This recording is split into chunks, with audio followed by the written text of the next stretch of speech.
Presented by SMS Dhamal.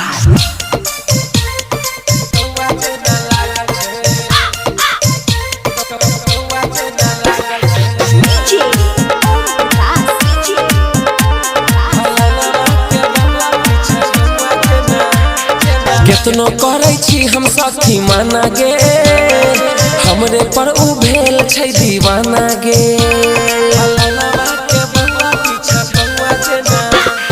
केतनो करे छी हम सखी माना गे हमरे पर उ भेल छै दीवाना गे।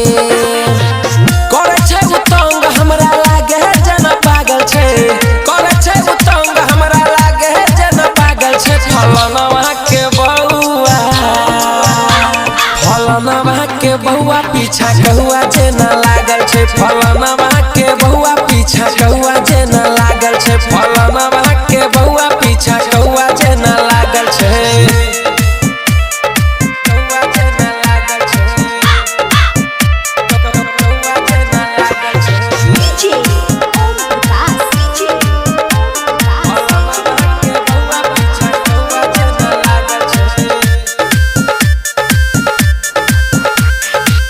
करे पर पहुँच रोज लके उ हाथ में रहे छै उ हरदम चार गो के साथ में।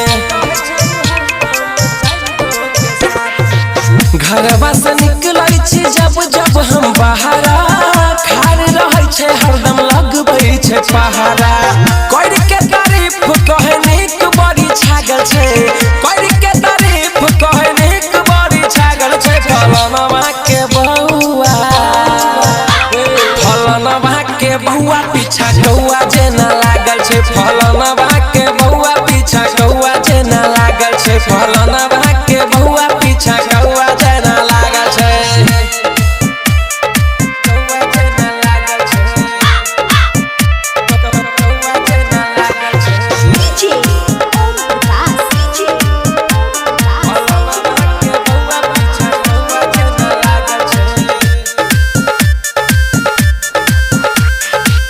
ठेला पर महला के पियै छै जूस गे, अजय अलबेला संग रहै छै दिल खुश गे।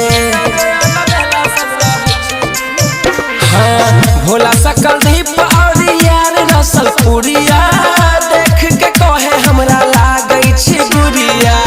आँख दुनू लाल जेना 3 दिन से जागल छै, आँख दुनू लाल जेना 3 दिन से जागल छै। फलाना के बउआ फलाना के बउआ पीछा कहुआ जेना लागल छै, फलाना के बउआ पीछा कहुआ जेना लागल छै, फलाना के बउआ पीछा कहुआ जेना।